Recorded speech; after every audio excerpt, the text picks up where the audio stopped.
इस वीडियो में हम भारत में पाए जाने वाले वन और वन्य जीव संसाधनों के प्रकार और उनके संरक्षण के बारे में अध्ययन करेंगे। निम्नलिखित विषयों पर हम इस अध्याय में चर्चा करेंगे। सबसे पहले हम अध्ययन करते हैं कि जैव विविधता क्या होती है। जीव जंतुओं और वनस्पति में पाए जाने वाले विविधता को जैव विविधता कहते हैं। यानी कि हमारे आसपास जितने भी जीव जंतु हैं, वनस्पति हैं, वो एक दूसरे से भिन्न है, एक दूसरे से अलग है, तो इसी को हम जैव विविधता बोलते हैं। सूक्ष्म जीवाणुओं और बैक्टीरिया से लेकर वटवृक्ष, हाथी, ब्लू व्हेल इत्यादि जो करोड़ों दूसरे जीवधारी हैं, वो सभी इस जैव विविधता के अंतर्गत आते हैं। मानव और जीव जंतु एक जटिल पारिस्थितिकी तंत्र का निर्माण करते हैं और अपने अस्तित्व के लिए इसके विभिन्न तत्वों पर निर्भर करते हैं। यानी कि हर एक जीव जंतु, पेड़ पौधे, हम सब एक दूसरे के ऊपर निर्भर रहते हैं और इसी से पारिस्थितिकी तंत्र का निर्माण होता है। वायु, जल, मृदा, ये सब इस तंत्र को चलाने वाले महत्वपूर्ण तत्व हैं। वन पारिस्थितिकी तंत्र में महत्वपूर्ण भूमिका निभाते हैं क्योंकि ये प्राथमिक उत्पादक हैं। जैसे शाकाहारी जो पशु होते हैं, उनको भोजन पेड़ पौधे होते हैं, इसलिए इनको हम प्राथमिक उत्पादक कहते हैं। उसके बाद शाकाहारी, मांसाहारी, सर्वाहारी, फिर अपघटक, ये इस प्रकार से पूरी एक श्रृंखला चलती है और ये सभी मिलकर पारिस्थितिकी तंत्र का निर्माण करते हैं। भारत में पाए जाने वाली अलग अलग प्रकार की वनस्पति और प्राणी जात के बारे में हम अध्ययन करेंगे। भारत जैव विविधता के संदर्भ में विश्व के सबसे समृद्ध देशों में से एक है। यहाँ विश्व की सारी उपजातियों की 8%, लगभग 16 लाख की संख्या पाई जाती है। भारत में लगभग 81,000 वन्य जीव उपजातियाँ और 47,000 वनस्पति उपजातियाँ पाई जाती हैं। वनस्पति उपजातियों में लगभग 15,000 उपजातियां तो केवल भारतीय मूल की यानी कि स्थानीय हैं, जो भारत में ही मुख्य तौर पर पाई जाती हैं। भारत में 10% वनस्पति और 20% स्तनधारियों को लुप्त होने का खतरा है। इनमें से कई उपजातियां तो नाजुक अवस्था में और लुप्त होने के कगार पर आ चुकी हैं, जैसे चीता, गुलाबी सिर वाली बत्तख, पहाड़ी कोयल, जंगली उल्लू इत्यादि। भारत में बड़े प्राणियों में से स्तनधारियों की 79 जातियां, पक्षियों की 44 जातियां, सरीसृपों की 15 जातियां, जल स्थलचरों यानी कि जो जल और स्थल दोनों जगह रहते हैं, उनकी 3 जातियां और 1500 पौधों की जातियों के भी लुप्त होने का खतरा है। भारत में वन आवरण के अंतर्गत अनुमानित 78.92 मिलियन हेक्टेयर क्षेत्रफल है। यह भारत के कुल भौगोलिक क्षेत्रफल का 24.01% है। यानी कि भारत में जो कुल भारत का क्षेत्रफल है, उसके 24% भाग पर सरकारी रिकॉर्ड के अनुसार वन है। विभिन्न प्रकार के पौधे और प्राणियों की जातियां। IUCN international union for conservation of nature and natural resources के अनुसार विभिन्न प्रकार के पौधे और प्राणियों की जातियों को निम्नलिखित श्रेणियों में विभाजित किया जाता है। सामान्य जातियां, इसके नाम से ही प्रतीत हो रहा है, वो जातियां जिनकी संख्या जीवित रहने के लिए सामान्य मानी जाती है। इसमें ज़्यादातर इस तरह के पेड़ जिनकी संख्या आज के समय में उतनी है जितनी एक पारिस्थितिकी तंत्र को चलाने के लिए जरूरी होती है, वो सामान्य जातियों की श्रेणी में आते हैं। संकटग्रस्त जातियां, वे जातियां जिनके लुप्त होने का खतरा है। जिन विषम परिस्थितियों के कारण इनकी संख्या कम हुई है, यदि वे जारी रहती हैं तो ये जातियां खत्म हो जाएंगी, यानी कि इनके ऊपर संकट आ चुका है। अगर वो कारण जिनसे इनके ऊपर संकट आया है उसको कम नहीं किया गया तो कुछ समय के बाद ये जातियां लुप्त हो जाएंगी। जैसे काला हिरण, मगरमच्छ, भारतीय जंगली गधा, गेंडा, शेर पूंछ वाला बंदर, मणिपुरी हिरण। सुभेद जातियां, ये वे जातियां हैं जिनकी संख्या घट रही है। यदि इनकी संख्या पर विपरीत प्रभाव डालने वाली परिस्थितियां नहीं बदली जाती और इनकी संख्या यूं ही घटती रहती है तो ये भी संकटग्रस्त जातियों की श्रेणी में आ जाएंगी। यानी कि अभी तक इनके ऊपर संकट नहीं आया है, लेकिन कुछ परिस्थितियां अगर नहीं बदली गई तो ये जातियां भी संकटग्रस्त जातियों में जा सकती हैं। उससे पहले की स्थिति में सुभेद्य जातियां आती हैं जिनके ऊपर के संकट आ सकता है, जैसे नीली भेड़, एशियाई हाथी, गंगा नदी की डॉल्फिन। दुर्लभ जातियां, इन जातियों की संख्या बहुत कम है और यदि इनको प्रभावित करने वाली विषम परिस्थितियां परिवर्तित नहीं हुई तो ये भी संकटग्रस्त जातियों की श्रेणी में आ जाएंगे। यानी कि दुर्लभ जातियां हम उन्हें कहेंगे जिनकी संख्या बहुत कम हो चुकी है और उस प्रकार के पेड़ पौधे, वनस्पति या जीव जंतु बहुत कम मात्रा में दिखाई देते हैं, जैसे एक सींग वाला गैंडा, नीलगिरी तहर, बंगाल टाइगर।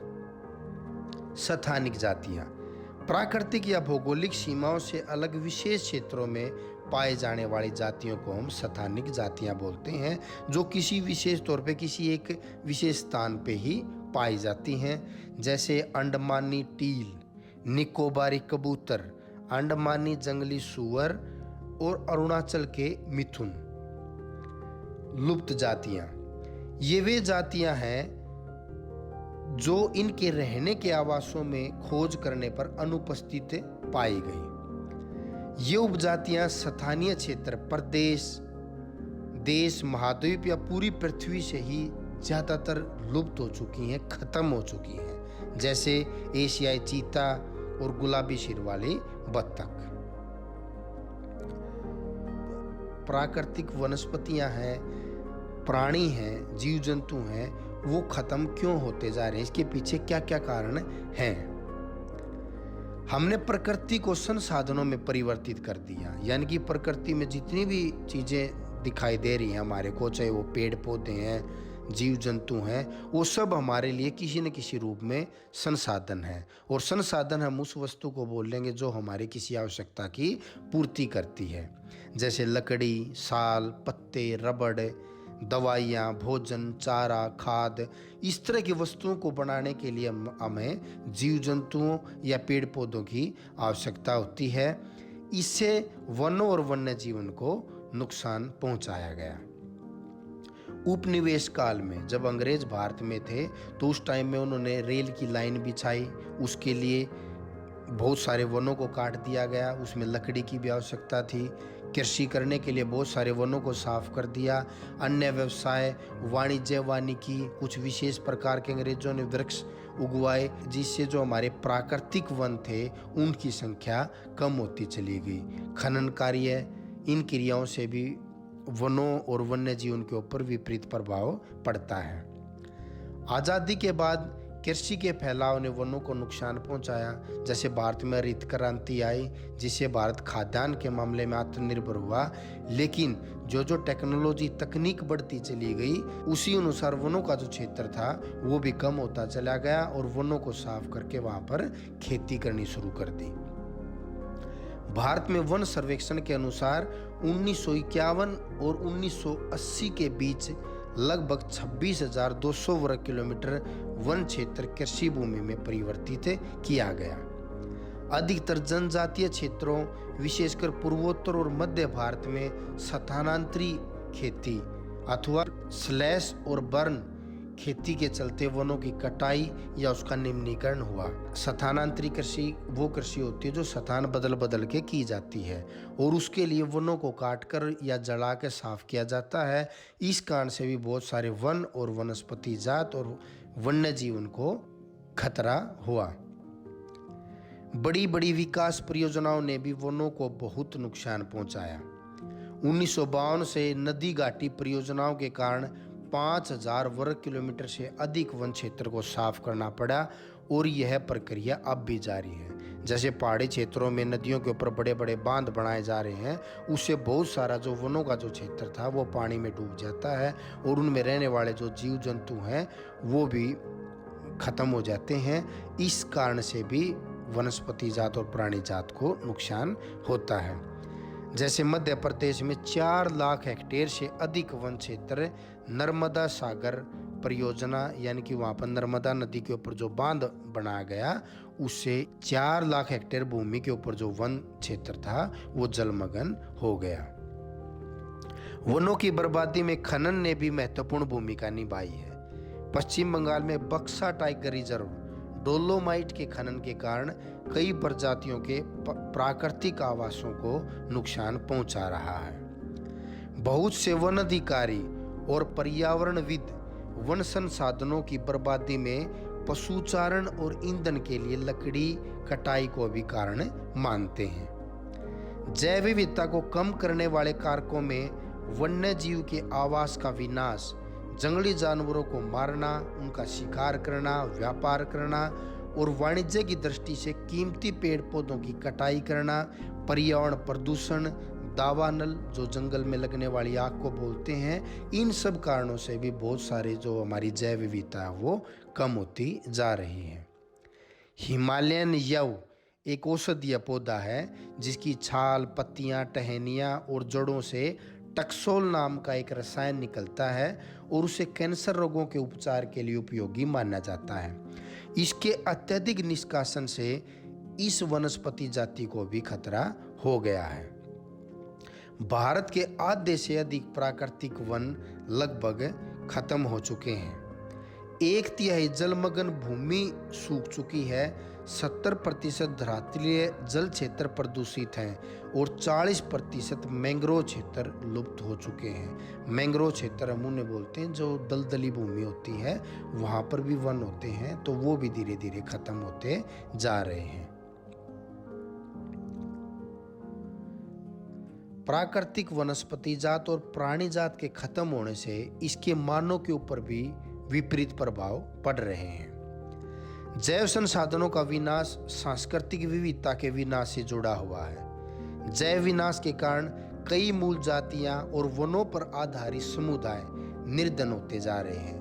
ये समुदाय खाने पीने, औषधि, संस्कृति, अध्यात्म इत्यादि के लिए वनों और वन्य जीवों पर निर्भर हैं। यानी कि बहुत सारे हमारे देश में ऐसे समुदाय हैं जिनका पूरा जीवन वनों के ऊपर ही निर्भर रहता है।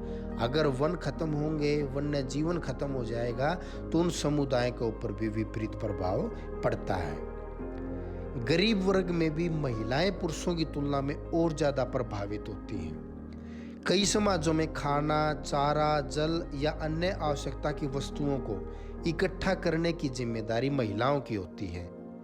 इन संसाधनों की अगर कमी होगी तो महिलाओं पर कार्यभार का जो बोझ है वो और ज़्यादा बढ़ेगा, क्योंकि उनको इन संसाधनों को इकट्ठा करने के लिए और ज़्यादा दूरी तय करनी पड़ेगी, पैदल चलना पड़ेगा, जिससे उनको स्वास्थ्य समस्याएं झेलनी पड़ेंगी और काम का समय बढ़ने के कारण बच्चों की उपेक्षा होती है। उनकी जो परवरिश है वो उस रूप में नहीं हो पाती, जिसके गंभीर सामाजिक दुष्परिणाम हो सकते हैं।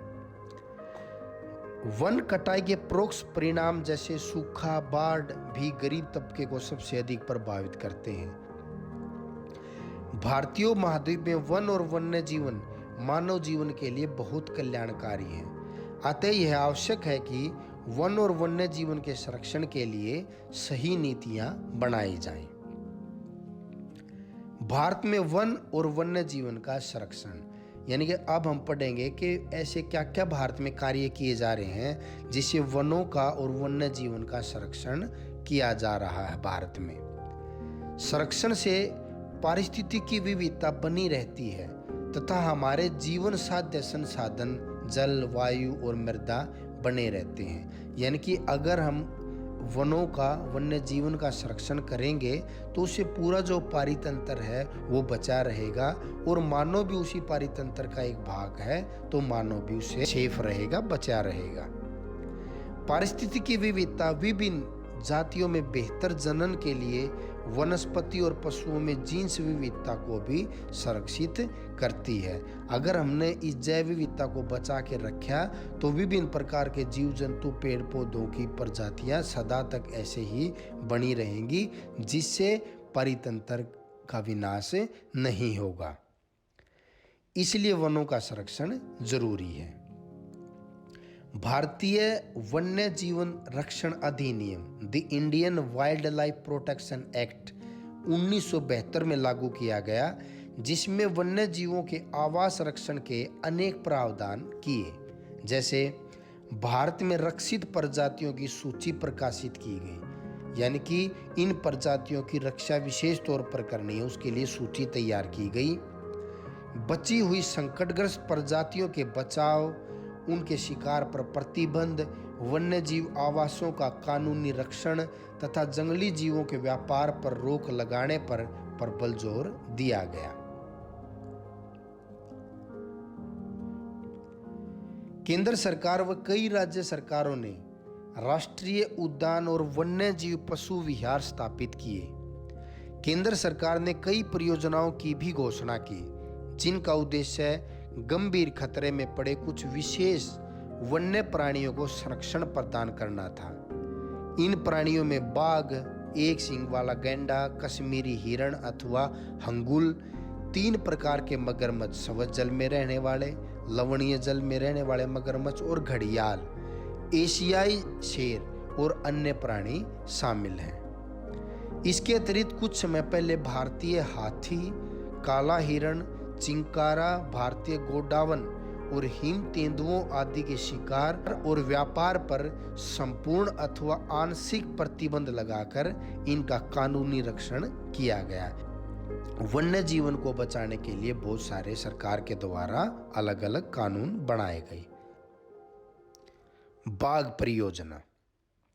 वन्य जीवन संरक्षण में बाघ एक महत्वपूर्ण जंगली जाति है। 1973 में अधिकारियों ने पाया कि देश में 20वीं शताब्दी के आरंभ में बाघों की अनुमानित संख्या 55,000 घटकर 1827 रह गई है।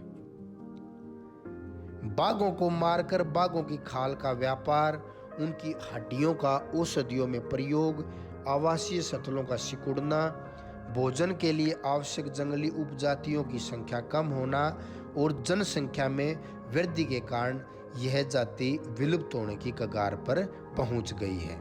इसलिए इसके लिए विशेष तौर पर परियोजना बनाई गई।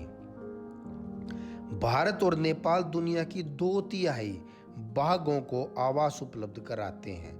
अतः ये देश ही शिकार, चोरी और गैर कानूनी व्यापार करने वालों के मुख्य निशाने पर रहते हैं। प्रोजेक्ट टाइगर की शुरुआत 1973 में हुई। शुरू में इसमें बहुत सफलता प्राप्त हुई, क्योंकि बाघों की संख्या बढ़कर 1985 में 4002, 1989 में 4334 हो गई थी, परंतु 1993 में इनकी संख्या घटकर 3600 पर पहुंच गई। भारत में 32,137.14 वर्ग किलोमीटर पर फैले हुए 39 बाघ रिजर्व हैं और नए डाटा 2010 के अनुसार बाघों की संख्या भारत में 1706 तक पहुंच गई और भारत में 36,988.28 वर्ग किलोमीटर क्षेत्र पर 17 राज्यों में 44 बाघ रिजर्व हैं। बाघ संरक्षण मात्र एक संकटग्रस्त जाति को बचाने का ही प्रयास नहीं है, अपितु उसका उद्देश्य बहुत बड़े आकार के जैव जाति को भी बचाना है। यानी कि जहाँ पर बाघ परियोजना चलाई जाती है, वहाँ पर केवल बाघों को बचाने के लिए परियोजना नहीं होती, वहाँ के वन, पेड़ पौधे, जीव, अन्य जीव जंतुओं को भी इसके साथ ही उनका भी संरक्षण किया जाता है। उत्तराखंड में कार्बेट राष्ट्रीय उद्यान, पश्चिम बंगाल में सुंदरवन राष्ट्रीय उद्यान, मध्य प्रदेश में बांधवगढ़ राष्ट्रीय उद्यान, राजस्थान में सरिस्का वन्यजीव पशु विहार, असम में मानस बाघ रिजर्व और केरल में पेरियार बाघ रिजर्व भारत में बाघ संरक्षण परियोजनाओं के कुछ उदाहरण हैं।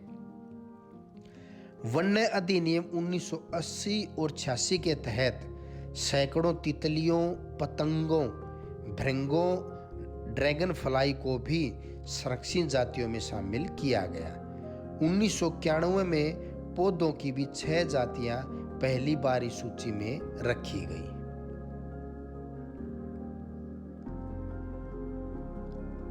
वन और वन्यजीव संसाधनों के प्रकार और उनका वितरण।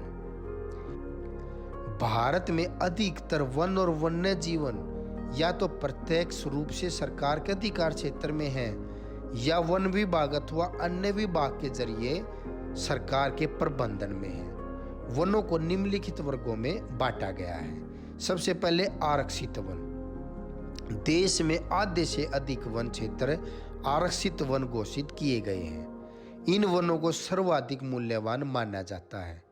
जम्मू और कश्मीर, आंध्र प्रदेश, उत्तराखंड, केरल, तमिलनाडु, पश्चिम बंगाल और महाराष्ट्र में भी कुल वनों का बहुत बड़ा अनुपात आरक्षित वनों का है।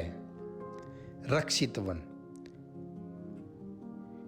वन विभाग के अनुसार देश के कुल वन क्षेत्र का 1/3 हिस्सा रक्षित है। इन वनों को और अधिक नष्ट होने से बचाने के लिए इनकी सुरक्षा की जाती है। बिहार, हरियाणा, पंजाब, हिमाचल प्रदेश, उड़ीसा, राजस्थान में कुल वनों में रक्षित वनों का एक बड़ा अनुपात है। अवर्गीकृत वन। अन्य सभी प्रकार के वन और बंजर भूमि जो सरकार, व्यक्तियों और समुदायों के स्वामित्व में होते हैं वो अवर्गीकृत वन कहलाते हैं, यानी कि इनको अभी रक्षित या आरक्षित में वर्गीकृत नहीं किया गया है। ऐसे वनों को हम अवर्गीकृत वन कहते हैं। पूर्वोत्तर के सभी राज्यों में और गुजरात में अधिकतर वन क्षेत्र अवर्गीकृत वन हैं तथा स्थानीय समुदायों के प्रबंधन में हैं। आरक्षित और रक्षित वन ऐसे वन क्षेत्र हैं जिनका रखरखाव इमारती लकड़ी, अन्य वनों के पदार्थ और उनके बचाव के लिए किया जाता है। मध्य प्रदेश में स्थायी वनों के अंतर्गत सर्वाधिक 75% है। समुदाय और वन संरक्षण, यानी कि वनों को बचाने में अलग अलग समुदायों का भारत में क्या योगदान रहा है। भारत के कुछ क्षेत्रों में कुछ स्थानीय समुदाय सरकारी अधिकारियों के साथ मिलकर अपने आवास स्थलों के संरक्षण में जुटे हैं, क्योंकि इसी से दीर्घकाल में उनकी आवश्यकताओं की पूर्ति हो सकती है। सरिस्का बाघ रिजर्व में राजस्थान के गांव के लोग वन्य जीव रक्षण अधिनियम के तहत वहां से खनन कार्य बंद करवाने के लिए संघर्ष कर रहे हैं। कई क्षेत्रों में तो लोग स्वयं वन्य जीव आवासों की रक्षा कर रहे हैं। सरकार की ओर से हस्तक्षेप भी वो स्वीकार नहीं करते, यानी कि अपने आसपास के वनों से उनका इतना लगाव है कि वो सरकार का हस्तक्षेप किए बिना खुद उन वनों की रक्षा करते हैं। राजस्थान के अलवर जिले में 5 गांव के लोगों ने 1200 हेक्टेयर वन भूमि भैरवदेव डाकव सेंचुरी घोषित कर दी, जिसके अपने नियम कानून हैं जो शिकार वर्जित करते हैं तथा बाहरी लोगों की घुसपैठ से यहाँ के वन्य जीवन को बचाते हैं। हिमालय में प्रसिद्ध चिपको आंदोलन कई क्षेत्रों में वन कटाई को रोकने में कामयाब रहा। टिहरी में किसानों का बीज बचाव आंदोलन और नव दानव ने रासायनिक उर्वरकों के प्रयोग के बिना विविध फसल उत्पादन को सफल बनाया। 1988 में उड़ीसा राज्य ने संयुक्त वन प्रबंधन का प्रस्ताव पास किया, जिसके अंतर्गत क्षारीय वनों डिग्रेडेड फॉरेस्ट के बचाव के लिए गांव स्तर पर संस्थाएं बनाई, जिसमें ग्रामीण और वन विभाग के अधिकारी संयुक्त रूप से मिलकर कार्य करते हैं। इसके अंतर्गत समुदाय मध्य स्तरीय लाभ जैसे गैर इमारती लकड़ी के हकदार होते हैं तथा सफल संरक्षण से प्राप्त इमारती लकड़ी लाभ में भी भागीदार होते हैं, यानी कि सरकार और स्थानीय समुदाय मिलकर वनों की रक्षा करते हैं। और इसका स्थानीय समुदाय को फायदा ये होता है, स्थानीय समुदाय की जो मूलभूत जरूरतें होती हैं जैसे ईंधन के लिए लकड़ी, इमारती लकड़ी इत्यादि के वे हकदार होते हैं उस संरक्षण करने के बदले में। तो इस प्रकार से हमारा ये चैप्टर खत्म हुआ और इसके कुछ इंपॉर्टेंट क्वेश्चन इस प्रकार से हैं। सबसे पहले जैव विविधता का क्या अर्थ है? भारत में वनस्पति जात और प्राणी जात का वर्णन कीजिए। विभिन्न प्रकार के पौधे और प्राणियों की जातियाँ कौन कौन सी हैं भारत में, प्राकृतिक वनस्पति जात और प्राणी जात के ह्रास के क्या क्या कारण हैं, प्राकृतिक वनस्पति जात और प्राणी जात के नुकसान होने से मानव के ऊपर क्या क्या प्रभाव पड़े, भारत में वन और वन्य जीवन का संरक्षण किस प्रकार से किया जा रहा है, वन और वन्य जीव संसाधनों के प्रकार और भारत में उनका वितरण किस प्रकार से है, समुदाय किस प्रकार से वनों का संरक्षण कर सकते हैं। आप डिस्क्रिप्शन में जाके इस चैप्टर की क्विज में भी पार्टिसिपेट कर सकते हैं। आपने इस वीडियो को देखा, इस चीज़ के लिए आपका धन्यवाद। और इस प्रकार की अन्य चैप्टर्स की वीडियो देखने के लिए आप मेरे चैनल को सब्सक्राइब कर सकते हैं।